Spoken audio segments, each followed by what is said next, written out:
그래서 이러한 이슈들을 안고서 앞에 말씀드린 것처럼 조사를 시행을 했는데요. 사실 실제 장기요양 서비스를 수급받고 있거나 아니면 가족의 장기요양 서비스를 가장 최근에 선택하여서 서비스 받고 있는 샘플을 사실 구하기가 쉽진 않습니다. 너무 다 잘 아시겠지만 전국에 500명 대상으로 조사를 하였고 재가와 시설 서비스 250명씩 추출을 하여서 분석을 해보았습니다.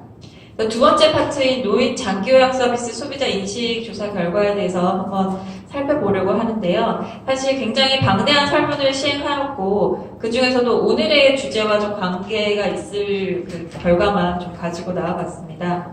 우선 앞에 그 선우덕 교수님께서 말씀하셨던 것처럼 요양 서비스를 인정하는 인정률이 지역 간의 격차가 있다라고 말씀을 하셨는데요. 여기 보시면 이제 세 번째 제 마지막 그래프가 거기에 해당하는 내용일 수가 있는데 우선 전반적으로 이 첫 장표는 주관적 소득 수준에 따른 요양 서비스 이용 특성을 살펴보는 그림입니다.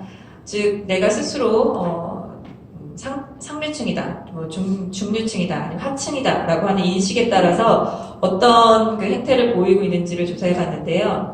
첫 번째부터 좀 살펴보시면 장기요양 서비스를 이용하면서 좀 불편했다라고 응답하신 전체 중에서 101명에 되는 분들 중에 보시면 중층과 하층에 로 인식하고 있는 계층 인식을 하고 있는 부분들이 불편 인식을 좀 하고 있었고요. 반면에 상층으로 인식하고 있는 분들은 상대적으로 불편 인식이 좀 낮게 나타났습니다. 주 이용 서비스를 살펴보시면 재가 서비스 같은 경우는 중류층 분들이 많이 이용하고 있다고 응답을 했고 반면에 시설 서비스 같은 경우는 재가보다는 좀 더 높은 비율이 이용하고 있는 것으로 나타났고요. 그리고 아까 지역 격차율에서와도 좀 연결이 될지 모르겠습니다만 보시면 의외로 저도 이 결과를 보고 좀 놀랐었는데 서울 및 수도권을 이용하고 있는 분들 중에 스스로를 하층으로 인식하고 있는 분들이 많았고 그 외 외곽에서 이용하고 있는 분들이 상층 그리고 중류층이 더 많은 것으로 나타났습니다.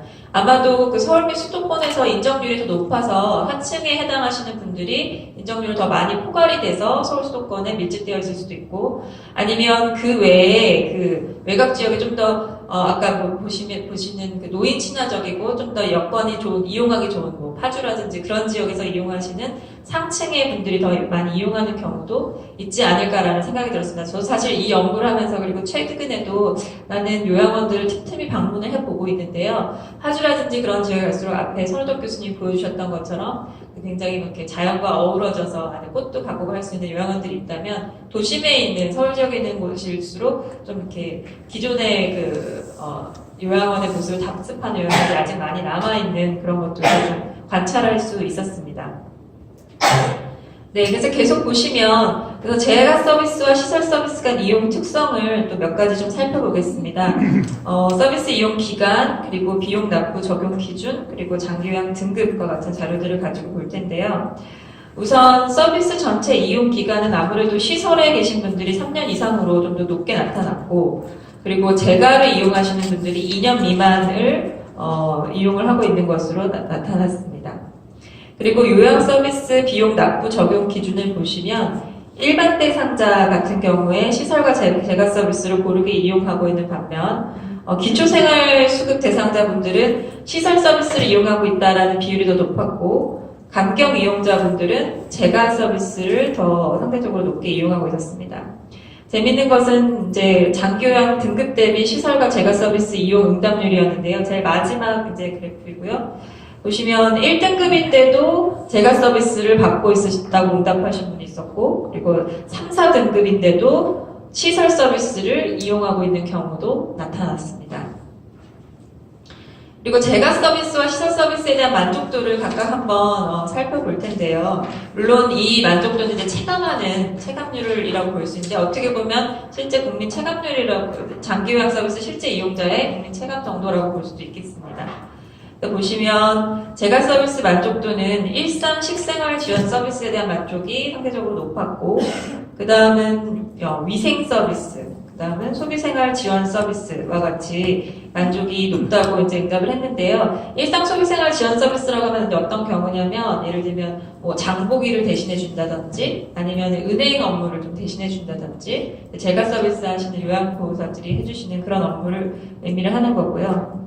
흥미로운 것은 식생활 지원 서비스 제공에 대한 만족도는 굉장히 높지만 사실 이용상에 있어서 소비자 권익이 좀 더 담보되는 것이 중요할 것 같습니다. 예를 들면 실제 방문해서 인터뷰해본 케이스 중에 내가 먹고 싶은 식당과 요양보호사가 짜주는 식당 간의 격차가 좀 발생한다든지, 아니면 그 장을 볼 때 사실 내가 갖고 있고 아니면 장을 보고 싶은 금액보다 더 많은 뭐 장을 봐와서 음식이 냉장고에 남아서 어쩔 수 없이 요양보호사가 그걸 같이 먹어야 된다든지, 그리고 반면에 위생 서비스나 지원 서비스에 대해서는 이제 내가 원할 때 목욕 서비스 같은 거를 좀 원활하게 받거나 의사나 간호사를 좀 집에 와서 방문했으면 좋겠는데 그 절차가 고령자 입장에서는 가족을 통해서 해야 된다든지 아니면 직접적으로 요청하기가 조금 까다롭다라는 그런 의견도 있었습니다.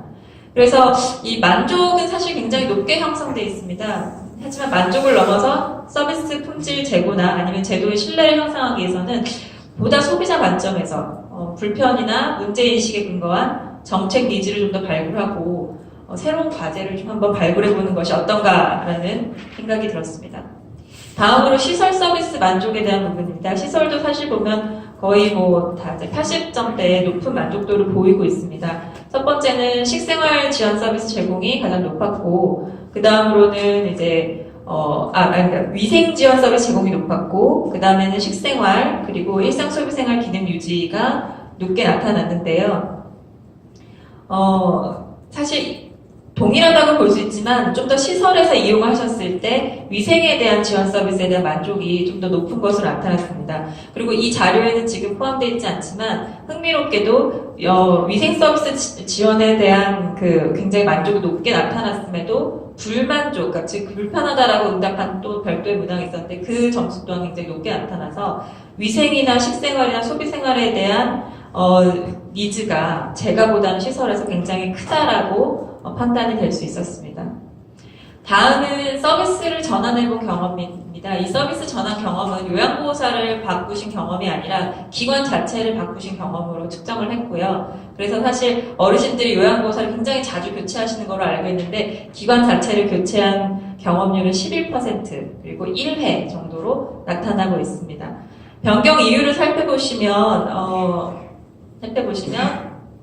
어르신과 보호자의 돌봄 관련 요청에 대한 원활한 협조나 조치, 그리고 요양보호사나 종사자의 전문성 강화 관련된 이유 때문에 변경을 하신 걸로 나타났습니다. 즉 아까 말씀드렸던 것처럼 어르신이 원할 때 아니면 보호자가 원할 때 어르신의 상태나 아니면은 위험한 상황에 대해서 좀 대처를 하길 원했는데 그것이 원활하지 못했을 때에 서비스를 기관을 전환하는 첫 번째 이유로 나타났고요. 그리고 요양보호사가 일상적으로 와서 이렇게 만나서 활동을 하실 때 전문성이 좀 부족하다라고 생각했을 때도 전환하는 것으로 나타났습니다. 그 외에 나타났던 이유들로는 선택 비교 정보에 의한 서비스 기대 수준과 실제 서비스 경험 간 차이가 크다든지, 아니면 어르신에게 이상이 생겼을 때 즉각적으로 통보받지 못했을 때, 그리고 이용 정보 제공이나 상담이 그 기관하고의 경험에서 원활하지 않았을 때, 그리고 노인 학대 예방 및 노인 인권 보호를 준수하지 않았을 때, 그리고 요양기관 운영 정보가 투명하게 운영되지 않아서 등이 나타났습니다. 다음으로 이제 이 요양기관을 선택할 때 앞에는 이제 왜 전환하는지, 그거 얼마나 만족하고 있는지에 대해 살펴봤다면 그렇다면 그런 기관들을 선택할 때 어떤 정보들을 활용했는지를 살펴봤습니다. 요양기관을 선택할 때 가장 중요했던 정보로 응답한 것은 국민건강보험공단 등 공공기관의 방문, 그리고 전화, 안내 책자가 가장 주 정보 이용 통로로 나타났고요. 그리고 두 번째로는 요양 서비스를 직접적으로 제공하는 요양기관의 방문이나 전화나 안내 책자, 그리고 지인의 추천 등으로 이렇게 나타났습니다. 사실 이거는 어떻게 보면 굉장히 합리적인 결과라고 볼 수 있는 것이 장기 요양 제도에 대한 홍보가 많이 되어 있기 때문에 나의 가족 혹은 나의 주변에는 굉장히 가까우신 분이 장기 요양 서비스가 필요하다라고 판단됐을 때 첫 번째는 공단 지사라든지 아니면 공공기관에서 공식적으로 보여주고 있는 정보 자료나 통계를 살펴보는 것이 통상적이고요. 그 다음에는 이 지역에 걸맞는 어떤 그 기관을 선택할까라고 할 때는 그 기관에 대한 정보를 조금 더 좁혀서 들어가고, 그리고 앞집, 뒷집, 아랫집, 윗집에서 받고 있는 그 추천을 받아서 사실 종합적으로 판단을 내린다고 볼 수 있으면 되겠습니다. 왜냐하면 나의 가족이나 나의 부모나 가장 가까운 분들이 들어가서 보시기 때문에 굉장히 선택 정보를 이용했던 경험이 기대했던 것보다 다양하게 나타나서 저도 놀랐던 경험이라고 볼 수 있습니다. 그래서 그렇다면 왜 1순위로 응답한 그 정보 수집처를 선택하셨습니까? 라고 물었을 때 정보의 내용을 믿을 수 있어서가 가장 높은 46.6%로 나왔고, 두 번째는 정보 접근성이었습니다. 그리고 세 번째는 필요한 정보가 자세하게 나와 있어서, 그리고 마지막으로는 정보의 비교가 용이해서로 나타났습니다. 네, 시간에 대해서 말씀을 주셨는데요. 네, 좀 속도를 내겠습니다. 그래서 그러면은 제가 서비스와 시상 서비스를 받을 때 제공받아야 되는 중요 정보로는 지금 보시면 기본적으로 서비스 받는 항목과 그리고 선택할 수 있는 항목에 대한 보다 자세한 좀 정보를 받았으면 좋겠다. 그리고 선택과 그 기본에 따라서 발생하는 경제적 비용 부담에 대해서 정보에 대한 설명이 필요하면 좋겠다. 그리고 요양기관이 사용하는 계약서의 내용에 대해서 좀 더 설명이 필요하다. 그리고 복지용구 안전 등급에 대해서도 정보를 원한다라고요. 시설과 같은 경우는 사실 안전에 대한 수칙을 잘 이행하고 있는지가 앞에 제가와는 달리 좀 더 높게 나타났습니다. 그래서 제가 서비스 대비 시설은 안전이 중요 키워드인 것으로 나타났고요. 그래서 한 번 더 4대 서비스 품질로 인식되고 있는 건강, 여가문화, 운영, 안전에 대해서 장기요양 서비스 소비자 인식이 어떤지를 살펴보았는데요. 첫 번째로 건강과 관련해서는 사실 식생활에 대해서는 굉장히 위해 요소가 없고 안전하다라고 인식하고 있었지만, 이용자가 원할 때 간호사나 아니면 의료진을 신속하게 보다 만나고자 한다는 니즈가 제일 높게 나타났습니다. 그래서 니즈라는 것은 소비자 불편을 인식한 비율을 다시 100%로 환산한 거고요. 보시면 전반적으로 굉장히 긍정적으로 판단하고 있지만 원하는 의료진을 신속하게 만나게 원하는 니즈가 있었고, 여가 문화 관련해서는 보시는 것처럼 기초 소비 생활을 계속 유지해 나갈 수 있는 케어를 제공받고 싶어 하는 니즈가 있었습니다.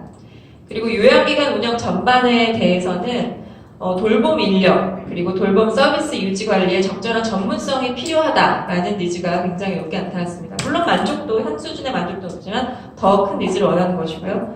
그리고 다음으로 서비스 안전 인식에 있어서는 건강 상태 유지에 있어서는 쾌적하지만 좀 더 높였으면 좋겠다라는 불편함에 대한 니즈가 있었고, 흥미로운 것은 다치거나 사고의 위험이 없는 안전한 환경의 점검을 하고 그런 것을 제공받기를 원하는 것은 만족도 상대적으로 낮았고 그 필요도 굉장히 높았습니다.